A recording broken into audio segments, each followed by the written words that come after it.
మరిగారు గారు ఇక్కడ అంటే రెండు కీలకమైన అంశాలు. మొదటిది అలయన్స్ అవుతుంది కాదు అన్న డిస్కషన్ కన్నా అలయన్స్ అయినా కాకపోయినా మేము సంసిద్ధంగా ఉన్నామని టీడీపీ పార్టీ మొదటి నుంచి చెబుతూ వచ్చింది. కానీ ఎప్పుడైతే బీజేపీ పార్టీ జాయిన్ అయిందో అక్కడ కొన్ని సీట్లకు సంబంధించిన కొన్ని ఇష్యూస్ వచ్చాయి. అందులో ముఖ్యంగా చూస్తే మాత్రం కీలకమైన నాయకులు గతంలో గెలిచిన నాయకులకు కొన్ని సీట్లు తప్పించే క్రమంలో కానివ్వండి, సీట్లు మారవడం కానివ్వండి, లేకపోతే సీట్లు లేకుండా ఉండే పరిస్థితుల్లో అక్కడ ఆ నాయకులు గ్రౌండ్ లెవెల్లో క్రియేట్ చేస్తున్న కొద్దిగా ఆ చిన్నపాటి అసమ్మతి అన్నది కూటమికి ఏమైనా దెబ్బతీసే అవకాశం ఉందంటారా? నమస్కారం అండి, మీకు పెరలో ఉన్న పెద్దలకి వీక్షకులందరికీ నా మాట వినిపిస్తుందండి? ఎస్ చెప్పండి. ఈరోజు తెలుగుదేశం, బీజేపీ, జనసేన కూటమి ప్రజలు కోరుకున్నటువంటి కూటమి. ప్రజల కోసం మరి ఈ రాజకీయ పార్టీలు కలవాల్సి వచ్చినటువంటి పరిస్థితి కూడా మీరు చూశారు. మొదటి నుంచి వాస్తవానికి బీజేపీ, జనసేన కలిసి ఉంది. ఆ తర్వాత క్రమంలో జనసేన మాతో పాటు పొత్తు పెట్టుకొని ముందుకు వచ్చినటువంటి పరిస్థితి. బీజేపీ కూడా కలిసిన తర్వాత ముగ్గురు కలిసి వెళ్ళాలనేది ఒక నిర్ణయానికి వచ్చాము. సభ కూడా జరిగింది. సభ బ్రహ్మాండంగా విజయవంతం జరిగింది. అయితే ముందుగా ఈ కూటమి ఏర్పడటానికి కారణమే జగన్మోహన్ రెడ్డి అస్తావ్యస్తమైనటువంటి పరిపాలన, రాజ్యాంగ వ్యతిరేకమైనటువంటి పరిపాలనని ఖచ్చితంగా మనం అర్థం చేసుకోవాలి. రాష్ట్రంలో ఉన్నటువంటి ప్రజలందరూ కూడా తీవ్రమైనటువంటి వ్యతిరేకతతో ఉన్నారు. రాష్ట్రంలో ఉన్నటువంటి పార్టీలు, ప్రతిపక్ష పార్టీలన్నీ కూడా జగన్మోహన్ రెడ్డికి వ్యతిరేకంగా ఉన్నటువంటి పరిస్థితి ఉంది. అయితే మిత్రులు మాట్లాడారు కొన్ని విషయాలు. బీజేపీ పార్టీ తోటి మాకు పొత్తు ఈ రోజు కొత్త కాదు. గతంలో కూడా ఫ్రంట్లు విషయంలో నేషనల్ వైడ్ గా మేము నేషనల్ ఫ్రంట్ ఏర్పాటు చేసిన ఇవన్నీ కూడా ఫ్రంట్ లో కలిసి ఉన్నాం. 2014లో కూడా మేము కలిసే ఉన్నాం. కొన్ని అనివార్య కారణాల వల్ల విడిపోవడం. మేము అప్పుడు కలిసి ఉన్నప్పుడు మాకేమి పెద్దగా సీట్ల దగ్గర పెద్ద ఇబ్బంది ఏమి లేదు. ఈ రోజు కూడా సీట్ల దగ్గర ఇబ్బంది ఏమి రాదు. ఎందుకంటే తెలుగుదేశం పార్టీ సంబంధించినటువంటి కార్యకర్తలు, నాయకులు త్యాగాలకి ఎప్పుడు సిద్ధంగానే ఉన్నారు. ఆ మాటకు వస్తే జనసేనకి సంబంధించినటువంటి పవన్ కళ్యాణ్ గారు కూడా మీరు చెప్పినట్టు చాలా స్పష్టంగా ఈ రాష్ట్రంలో జగన్మోహన్ రెడ్డి లేనటువంటి ప్రభుత్వం రావాలి, ప్రజలందరూ కూడా స్వేచ్ఛగా తిరగాలి, వాళ్ళ మానాలకి ప్రాణాలకి రక్షణ కావాలి, అవసరమైతే దానికోసం మేము ఎంతటికైనా త్యాగాలకు సిద్ధపడతామని ఆయన కూడా చాలా స్పష్టంగా ఉన్నారు. అలాంటప్పుడు బీజేపీ గాని లేకపోతే జనసేన గాని త్యాగాలకి సిద్ధం కాకుండా వ్యతిరేకంగా మాట్లాడేటువంటి అవకాశం లేదు. కొద్దిగా మేము సీట్లు ఎక్కువ ఈ 5 సంవత్సరాల నుంచి పోరాడినటువంటి తెలుగుదేశం పార్టీ నాయకులు కానీ కార్యకర్తలు కానీ కొంత ఆశించడంలో అవకాశం ఉంది. కానీ ఆశించినా కూడా మేము ఒక మాట చెబితే అధిష్టానం ఒక నిర్ణయం కనుక తీసుకుంటే ఆ నిర్ణయానికి కట్టుబడి ముందుకెళ్లేటువంటి పరిస్థితి కనబడతా ఉంది. మీరు అనుకున్నట్టు ఇప్పుడైతే సద్దుమణిగినట్టు కనిపిస్తున్నా ఆ తర్వాత ఏదో వస్తది అనేది కొంతమంది భ్రమే తప్ప అలాంటి అవకాశం అంటే కాక ఇవాళ వర్మ గారి స్టేట్మెంట్ చూసిన తర్వాత నేను ఆ మాట చెప్తున్నా. ఎందుకంటే నిన్న వాళ్ళు ఇంటర్నల్గా పెట్టుకున్న ఒక మీటింగ్లో ఖచ్చితంగా వాళ్ళ క్యాడర్ని ఉత్తేజపరిచేందుకు చాలా క్లియర్గా సరే నా సీటు ఉదయ్ నా కోసం సీటు త్యాగం చేశారు కాబట్టి ఆ సీట్ని మళ్ళీ నేను ఒకవేళ అవసరమైతే ఎంపీగా పోటీ చేసే పరిస్థితి వస్తే ఈ సీట్ నేను ఉదయ్కి ఇస్తాను అనగానే ఇమ్మీడియట్గా మీ దగ్గర నుంచి రెస్పాన్స్ వచ్చింది. అట్లా లేదు నేను పోటీ చేస్తా కదా అంటే ఈ తరహా స్టేట్మెంట్స్ని బేస్ చేసుకుని అంటున్నా. ఓకే నేను కాదట్లేదు. ఆలపాటి రాజేంద్ర ప్రసాద్ గారు ఉన్నారు. ఆలపాటి రాజేంద్ర ప్రసాద్ గారు తెనాలిలో బ్రహ్మాండంగా ఆర్గనైజ్ చేసుకున్నాడు. అసలు స్టేట్ లో మొట్టమొదటి గెలిచేటువంటి సీటు. మరి మనోహర్ గారు జనసేనలో సెకండ్ పొజిషన్ లో ఉన్నారు.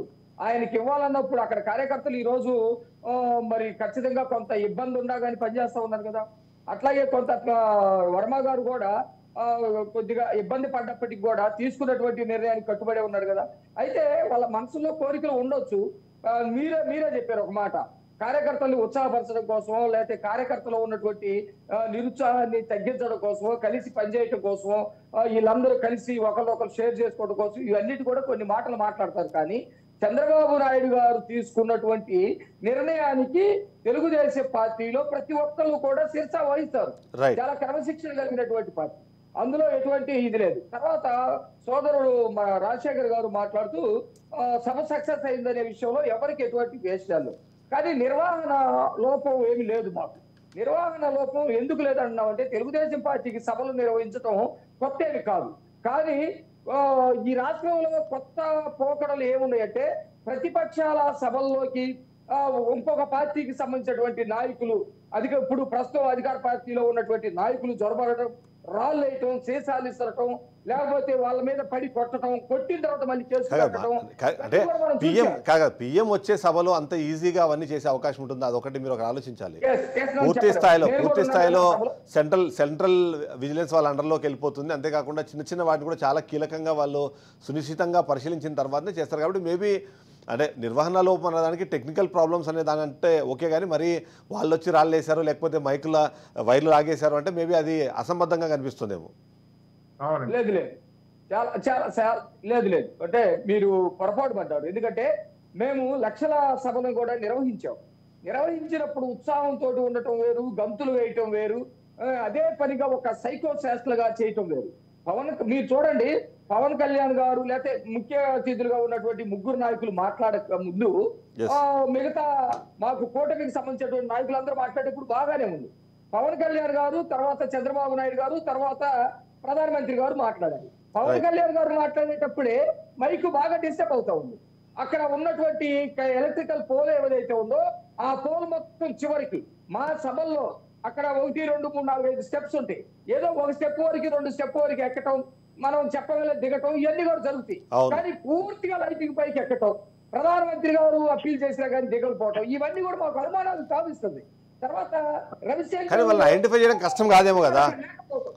మీరు అన్నట్టుగా అక్కడ వాళ్ళు ఎవరైతే ఎక్కారో వాళ్ళని ఐడెంటిఫై చేయడం పెద్ద ప్రాబ్లం కాకపోవచ్చు అనుకుంటాను. ఎందుకంటే మీరు అన్నట్టుగా అక్కడ అదే చెప్తున్నాం, విచారణ జరగాలి, ఎక్కిన వాళ్ళు ఎవరో చూడాలి. మా వాళ్ళు ఎక్కారా, పక్కన వాళ్ళు ఎక్కారా. ఇప్పుడు మీరు సోషల్ మీడియాలో చూస్తూ ఉంటారు, డైరెక్ట్ గా మాకు సంబంధించినటువంటి పసుపు గంట వేసుకుని ఒక అతను తెలుగుదేశం పార్టీ నాయకుడు లాగా చంద్రబాబు నాయుడు ఇలాంటివన్నీ కూడా జరుగుతూ ఉన్నాయి. నిర్వహణ లోపం కాదు, ఇది అధికార పార్టీకి సంబంధించినటువంటి వైసీపీ నాయకుల కుట్రలో భాగం అని చెప్పేసి మేము చాలా స్పష్టంగా అనుకుంటా ఉన్నాం. అయితే ఇప్పుడు ఒక కీలకమైన పాయింట్ ఏంటంటే, ఇప్పుడు అసంతృప్తికి సంబంధించి ఏదైనా సరే ఒక పాయింట్ అయితే ఎక్కడో ఒక చోట చాలా మందికి అనుమానం ఏంటి అంటే, మొదటిది బీజేపీ పేరుతో అక్కడికి మళ్ళీ వెళ్తోంది టీడీపీ నాయకులే, వాళ్ళే మళ్ళీ అక్కడ నుంచి పోటీ చేస్తారు. స్పెసిఫిక్గా చెప్పాలంటే పార్లమెంట్ ఎన్నికలకు సంబంధించి వాళ్ళే వస్తారు, వాళ్ళే పోటీ చేస్తారు. సో గెలవడం అన్నది పెద్ద ప్రాబ్లం కాకపోవచ్చు. కానీ బట్ జనసేనలో ఎవరైతే పోటీగా రాబోతున్నారో వాళ్ళకి సహకారం అంత స్థాయిలో ఉండే అవకాశం చాలా తక్కువగా ఉంది. బికాజ్ ఎందుకంటే వాళ్ళు ఎంత బలపడితే అంత టీడీపీకి నష్టము అనే ఉద్దేశంతో ఉన్నారు అనే ఒక వాదనకు కూడా ప్రజల్లోకి తీసుకెళ్లే ప్రయత్నం బాగా జరుగుతుంది. దాన్ని మీరేమంటారు? మీరు అన్నట్టు ఆ వాదన తీసుకెళ్ళటానికి అవకాశం ఎవరికి ఉంది? రైట్, మిత్రు పార్టీకి ఉంది. వాళ్ళు ఆ పద్ధతి చేస్తారు. మేము మిత్రులు అయిన తర్వాత వాళ్ళు ఇంకా పలానా సీట్లు తీసుకున్నారంటే వాళ్ళు అక్కడ అవకాశాన్ని బట్టి గెలిచే పరిస్థితిని బట్టే తీసుకుంటారు కదా. ఈ రోజు చాలా మంది చాలా పార్టీలు మారుతా ఉన్నటువంటి పరిస్థితి ఉంది. కానీ జనసేన నుంచి పోటీ చేసేటువంటి వాళ్ళు ఖచ్చితంగా జనసేన పార్టీలో ఉన్నటువంటి వాళ్ళు వేరే పార్టీలో నుంచి వచ్చినా కానీ జనసేన వాళ్ళు అవుతారు కదా. బాలసేవర్ గారు వచ్చారు కదా, లేకపోతే ఆ కర్ణెట్టి శ్రీనో ఎవరు ఇంకొక అతను కూడా వైసీపీ నుంచి వచ్చారు కదా, తిరుపతి నుంచి. కాబట్టి పార్టీల నుంచి వచ్చిన తర్వాత వచ్చి ఏ పార్టీలో అయితే ఉన్నారో ఆ పార్టీకి సంబంధించినటువంటి వాళ్ళు అవుతారు. ఖచ్చితంగా కింది స్థాయిలో ఓట్ షేరు మారటానికి కూడా చాలా చక్కని సమన్వయంతో ముందుకెళ్తా ఉన్నారు. దాని మీద డిస్కస్ చేద్దాం. ఎందుకంటే ఒక నిమిషం అండి, పొత్తు లేకుండా చేసే ప్రయత్నం మొదటి రోజు నుంచి ఇప్పటి వరకు చేస్తున్నారు. ఆ పొత్తు విచ్ఛిన్నం చేసేటువంటి ప్రయత్నం, లేకపోతే కలిసి ఉండగానే విభేదాలు సృష్టించేటువంటి ప్రయత్నం శత్రు పార్టీలు చేస్తూనే ఉంటే మేము తిప్పుతున్నాం.